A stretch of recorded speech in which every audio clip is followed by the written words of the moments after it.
A minha vida inteira eu procurei ir além.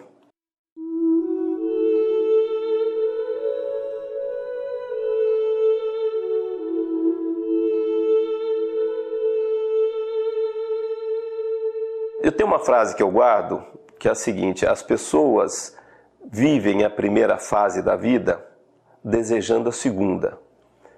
Depois vivem a segunda fase da vida relembrando a primeira. Como é que tá essa batalha? Não vi a hora de chegar já. Eu acho que eu voei 45 horas. Eu sempre, desde criança, eu tinha uma bicicleta de terceira mão. E eu sempre peguei a minha bicicleta e ia num lugar sempre mais longe que todo mundo. Eu sou fã incondicional, assim, se falar pra mim quem é um cara que é meu ídolo é o Amir Klink. Eu me inspirei muito nele, acho que a gente tem muita coisa em comum. E uma delas é você falar assim, uma viagem para os extremos do Brasil sozinho. Porque as pessoas procuram não ficar sozinhas. E você tem hora que você tem que ficar sozinho. E você tem que ficar sozinho numa coisa que você, junto com você, e aí naquele momento de decisão, porque um voo sempre é muito tenso. E um voo num extremo é mais tenso ainda. Se nós fizermos uma comparação do outro extremo que eu fiz, que foi para Noronha, esse, cruzando a Amazônia, para mim foi muito mais tenso. Aliás, foi a viagem mais tensa que eu fiz até hoje. Então, realmente é assustador. Rádio Cruzeiro, o Lima Vitor Golf ingressou na 200 da 10. Lima Vitor Golf, Rádio Cruzeiro Ciente. Informo chuva leve agora no aeródromo, mas as condições permanecem visuais. O vento 120 graus, 08 nós. Eu sempre tive uma curiosidade de entender o que os extremos pensam, as pessoas pensam para elas e que elas pensam do país. São 5 perguntas básicas que eu tenho, que eu faço com as pessoas. Primeiro, o que tem de bom viver ali?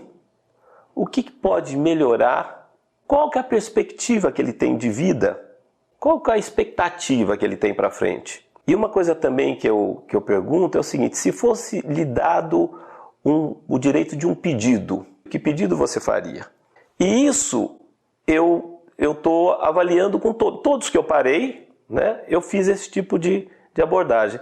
E depois eu vou comparar o que as pessoas nos extremos pensam sobre onde elas vivem e sobre o país que elas vivem. O que é ser brasileiro, na opinião delas. Então, uma forma de você entender, num país continental como o Brasil, as distâncias de perspectiva, de como elas pensam, de como elas veem, como elas se veem, se elas são tão grandes quanto as distâncias geográficas. Então, é um projeto pessoal meu, que me dá muito prazer em fazer, né?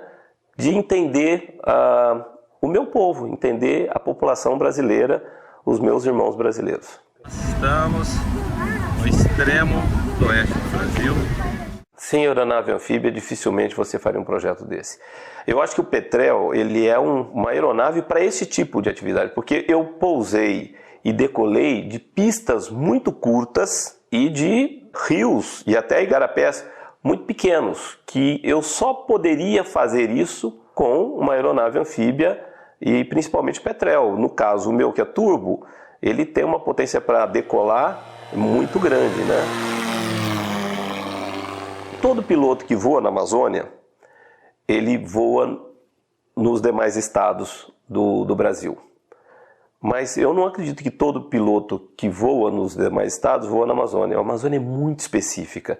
Então, quem for voar na Amazônia tem que ter o conhecimento de quem já voou na Amazônia. Não dá para ir para a Amazônia sem ter conhecimento prévio do que é voar na Amazônia. Você começa na Amazônia ali já no Mato Grosso, né? Mas o Acre é onde você começa a Amazônia, que a gente conhece como Amazônia mesmo. Como eu tinha um roteiro, o roteiro também dependia da meteorologia. Lima Vitor Golf na curta final da 10, senhor. Lima Vitor Golf, Rádio Cruzeiro Ciente, vento 120 graus, 07 nós, informe no sol. Informará no solo Lima Vitor Golf. De ventos ou de deslocamento, desviando de chuvas. Então, o que você imaginava como horas de voo, você tinha que acrescentar algumas horas a mais. E eu decidi, depois de ter cruzado um pedaço de quase 3 horas em mata sem nenhum apoio, isso assustou um pouco, eu resolvi depois ir apoiado por rios. Deus foi muito generoso comigo de colocar pessoas no meu caminho que me orientaram sobre a Amazônia um pouco, né? Pelo menos para a orientação básica eu recebi. E aí eu comecei, na prática, a perceber o movimento das chuvas, né? Então, na posição dos ventos, e de tão rápida ela surge, porque você decola, você faz o seu planejamento para ir a 8.500 pés, entre de subida, aí você faz um pequeno voo de cruzeiro, você já vê a chuva na sua proa. Para você fazer a descida, já é o momento que ela está chegando. Então, você lá em cima, você tem que começar a desviar, entendendo o deslocamento do vento. Aí você começa a notar a formação que ela vai rápido, muito rápido. Então você tem que, logo que você enxerga, já desviar ou voltar. Porque se ela for muito grande, você tem que voltar. Não adianta enfrentar. E um amigo, o Elvison, que é um piloto experiente da Amazônia, ele disse que a natureza você nunca deve enfrentar, nunca encarar. Você, entre a natureza, você tem a natureza, que você tem que respeitar, e o seu avião, que você tem que comandar. Quem é o mediador desse processo é o piloto. Você respeite essa natureza, ou você, no caso da chuva, desvia, né? Ou volta, porque enfrentar jamais. Aqui em Tefé, fui decolar e infelizmente não deu para decolar. Estava na pista, voltei e agora estou aqui. Não dá nem para sair. Até o momento que eu cheguei no Acre, eu sobrevoei em alguns pedaços da mata, longos, porque são reservas indígenas, né, em Rondônia. Mas quando eu cheguei no Acre, eu resolvi conhecer a mata. Eu só enxergava de cima, mas como é que era enxergar de baixo para cima? E realmente eu fiquei muito assustado. Muito assustado. Isso me assustou depois para a viagem. Porque o que acontece? A mata, você olhando de baixo, você só vê árvores com copas enormes e você entende, como eu já, quando eu entro na Mata Atlântica, ou na minha cidade tinha mata também, lá em Barretos, você imaginava árvores com galhos que você pudesse subir, ou se você tivesse alguma pane, algum problema, você caindo na copa das árvores, você pudesse descer, certo? Lá não. A copa de uma árvore, a árvore, primeiro que todas elas são troncos sem nenhum galho. Os galhos se abrem lá nas copas a 20, 30, 40 metros de altura. Aqui estamos à frente da Samaúma, que é essa árvore centenária. Aqui na Amazônia, ela é considerada a rainha da floresta, aqui onde nós estamos. Então, aqui embaixo nós temos essas paredes, que é chamada de Sacupemba. Uma ótima opção em questão de sobrevivência. Por quê? Na época do seringal, que vinham os seringueiros de outros estados que não conheciam a Amazônia, eles cortavam a seringueira aqui, colocavam a tigela, saía e se perdia na floresta. Então os mais antigos moradores e seringueiros disseram a eles: quando você se perder, você procura uma samaúma com a sacupemba dela, pega um pau grande e bate. Dum! E ecoa o som do tambor e o outro seringueiro lá escutava. Nós vimos muita samaúma, né? Sim. Então quando um batia aqui, o outro escutava lá, tem uma perto, ele... Dum! Aí a pessoa aqui sabia que ele estava para lá, o rio está para lá. E embaixo, nessa época do ano, grande parte das matas que chegam até 10 quilômetros do rio, 15, 20 quilômetros do rio inclusive, são igapós. Então você tem lá embaixo 1, 2, 3 metros de água, né? Que uma parte considerável do ano elas ficam até abaixar. E essa época é uma época de cheia. Então, numa possibilidade, na verdade, de ter que fazer um pouso de emergência, a sua possibilidade de sobrevivência ela é muito, muito pequena. Porque eu imagino, se você tiver, ou você fica parado lá na copa das árvores, que é uma possibilidade, Ou se você descer, você vai ter uma queda lá de pelo menos 30 metros de altura. Na água, em que lá tem jacaré e sucuri. Como eu disse, eu fui para Noronha e eu digo para você, depois que eu conheci a mata, por dentro, eu comecei a respeitar muito mais a Amazônia. Lima Victor Golf notifica posição. Os colombianos, eles coordenam com a torre e com o controle deles. Até aí tudo bem. Agora, quem toma conta da tríplice fronteira é a Colômbia. Para mim foi uma surpresa, porque quando eu falei com a torre, ele falou, olha, você tem que coordenar com o controle amazônico. Aí eu entrei lá. O controle amazônico, uma mulher falando em espanhol. Lima Victor Golf comunique Tabatinga Rádio 125,9. Bom dia, buen pouso. Graças, senhora. Depois eu fiz o sobrevoo, para registrar o sobrevoo, no extremo, já na divisa com o Peru. E veja bem, é tão longe que quando eu estava a 8.000 pés, eu já avistava as cordilheiras. E que se eu tivesse numa proa, na minha proa a 400 quilômetros, já estava o Pacífico, eu poderia pousar no Pacífico. Mas eu fui na última tribo do extremo para conversar com as pessoas, conversar com os indígenas, né, a comunidade indígena, e que era a intenção inicial mesmo. Eu cruzei sobrevoando de Cruzeiro do Sul para Tabatinga, o Vale do Javari, e onde ali sim nós temos, das 11 tribos isoladas daquela região da Amazônia, 9 estão naquela região embaixo. E são tribos nômades, né? Porque lá nós temos, na época da cheia, como é agora, as matas elas ficam alagadas. Então as tribos elas se deslocam para algum lugar mais alto. Então elas não ficam num único local. Nós temos uma visão, às vezes, muito romantizada das tribos indígenas. Eu conheci algumas, né? Mas elas são muito bem organizadas. Hoje existe um apelo muito grande nas tribos indígenas das experiências de estrangeiros que vão para lá. Então, eu fui para essa tribo, que é a última no extremo do Acre, eu encontrei, é claro que era um momento especial que estava havendo um festival. Pelo menos tínhamos 25 europeus, né? Europeus, eu diria assim, estrangeiros, né? Na maior parte da Europa e dos Estados Unidos. O que eu percebi, hoje existe uma integração, isso conversando com as pessoas da Amazônia, eu percebi que não é só essa tribo. Existe uma grande integração dessas tribos com turistas, né, que querem ver e às vezes vão para lá e ficam lá 3 meses, morando com os índios. Muitos estrangeiros nas tribos indígenas, né?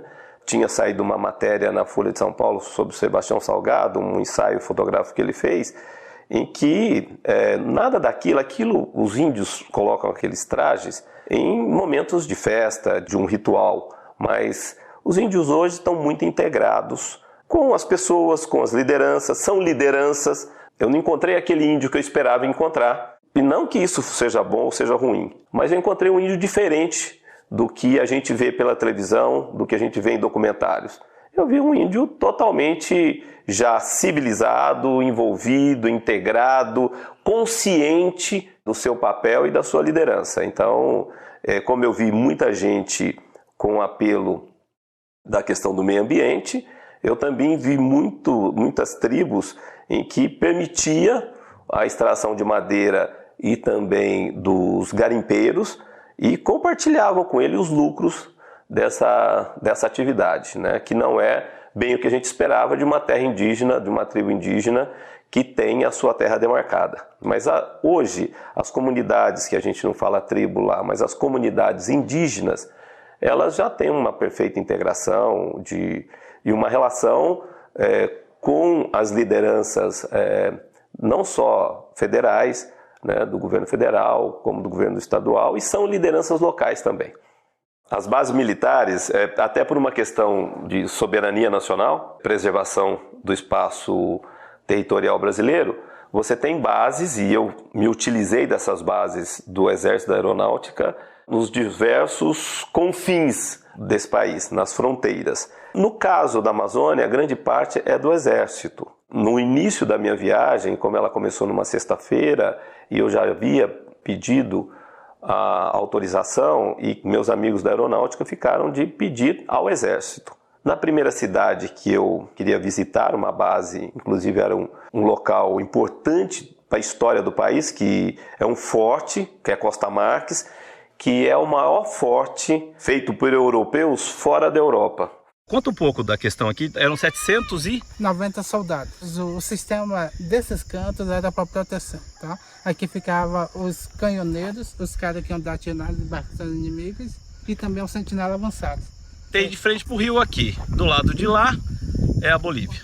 Foi aqui no Brasil e está lá. É uma judiação da forma que ele está. Podia ser preservado, um local lindo de apoio turístico, mas que não é explorado por conta disso. Mas quando eu fui para Costa Marques, eu tinha possibilidade de chegar em Costa Marques, na cidade, e depois ligar para a pista que é ao lado, 25 milhas, do Exército, para visitar o forte que eu queria conhecer. E, por incrível que pareça, depois de tantos anos na aviação, eu não consegui encontrar a pista da cidade de Costa Marques. Eu sobrevoei, olhei, cruzei e resolvi alternar, entendendo que eu teria já, a autorização já teria sido dada para mim, para que eu pudesse pousar na pista do Exército, uma pista de grama no meio da selva amazônica. Vim para pouso, chamei no rádio, né? Não tinha rádio, sobrevoei o quartel, né? Bem na divisa com a Bolívia, e pousei na pista. Com certeza já estariam sabendo. Só que, para meu infortúnio, eles não tinham sido avisados.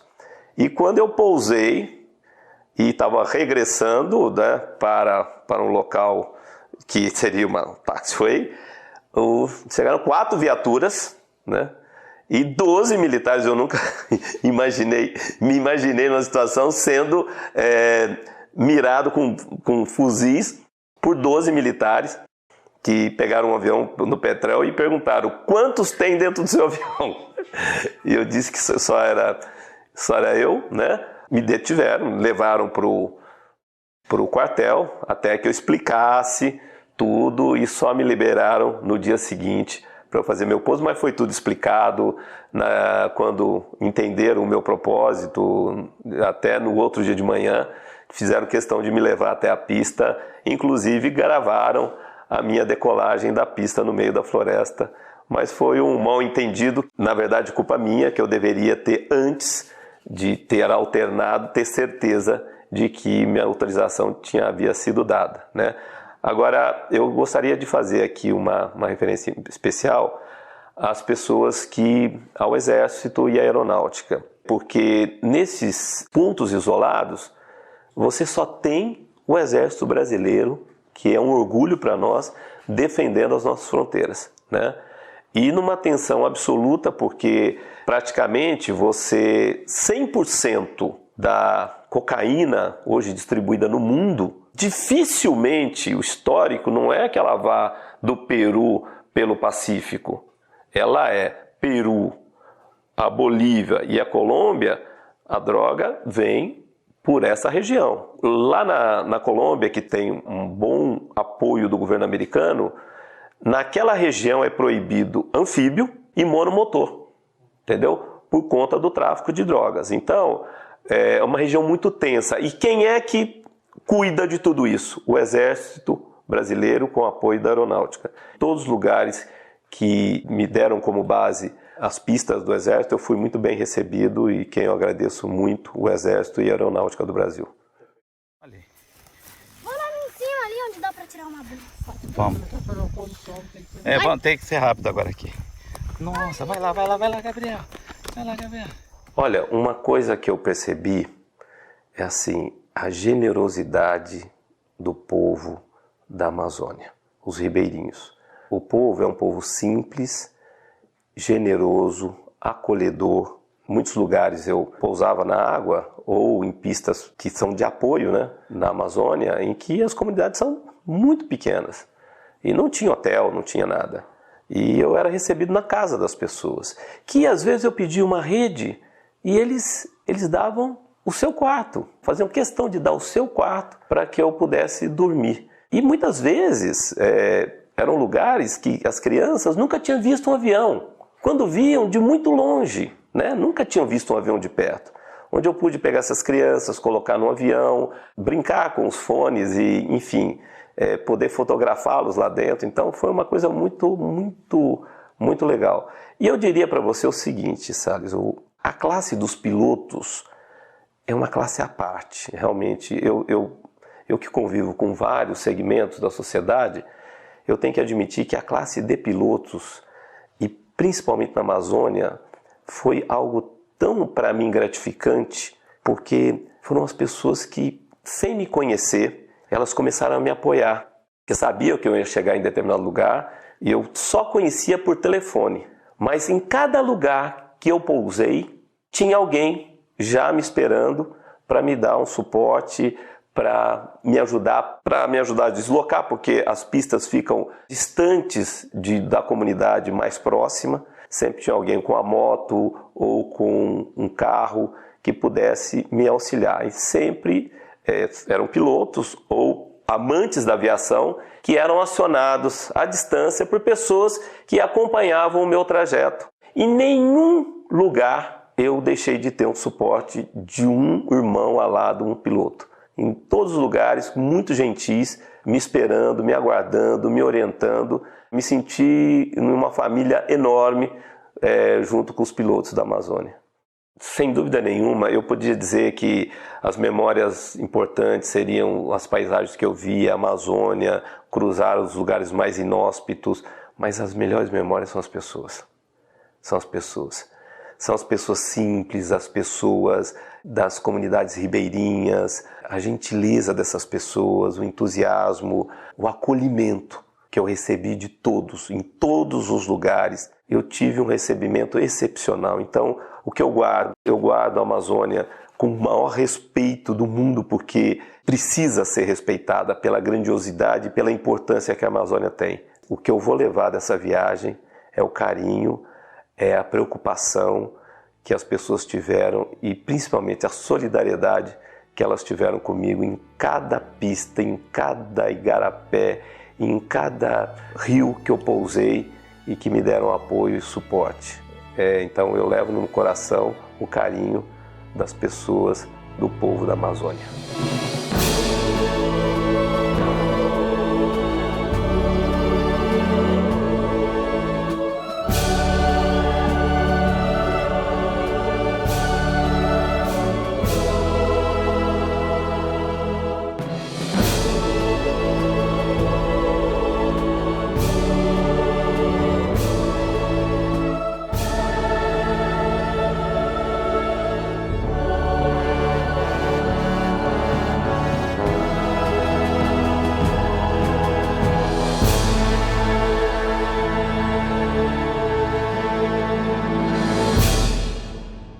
Muito obrigado, Senhor. Grato, Pai.